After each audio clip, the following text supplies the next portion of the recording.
भाई तू के नौजवानों से कहना चाहता हूं, ये हरीश चौधरी के पीछे हनुमान बेनीवाल क्यों पड़ा हुआ है?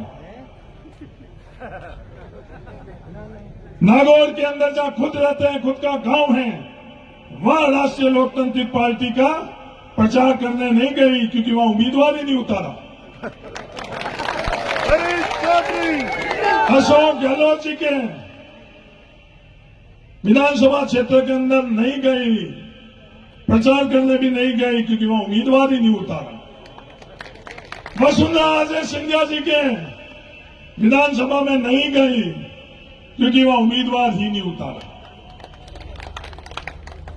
ये हरीश चौधरी इस बढ़ते हुए भाई तुम्हें 36 कौम को साथ में लेकर आगे बढ़वा है, एक कौम भी पीछे नहीं गई।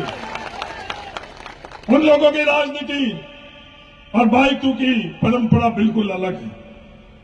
आज गिड़ा के अंदर जब जमीन का आवंटन की बात आई तो पहले राजनीतिक दिशा की थी, एक समाज को जमीन दी गई, विरोध विवाद मुकदमा और जेल।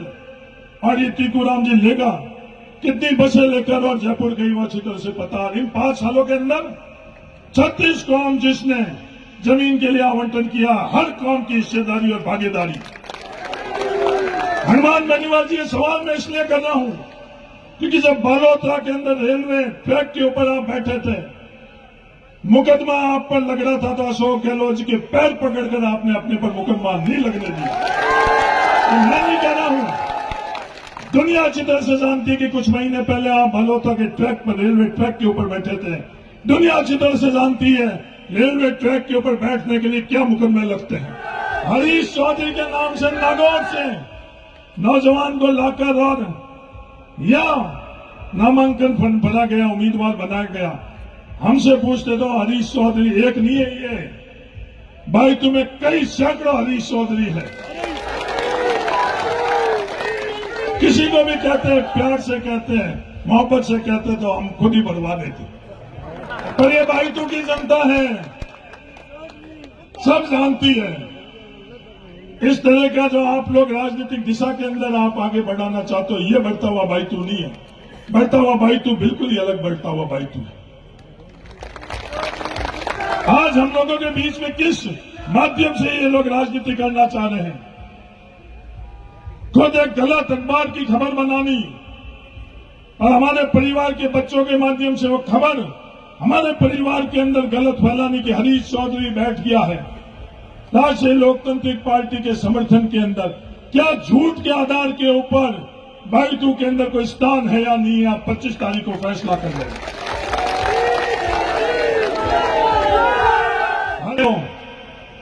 शामराव के उन जाटों के नौजवान आज भी उन मुकदमे के अंदर पिस रहे हैं। कभी आपने उनकी पैरवी करी, कभी उनकी तकलीफ पूछी? आज वो नौकरी करने जैसे नहीं रही। क्या वो दिशा सही थी या अपन लोगों के बढ़ते हुए भाईतू की दिशा से?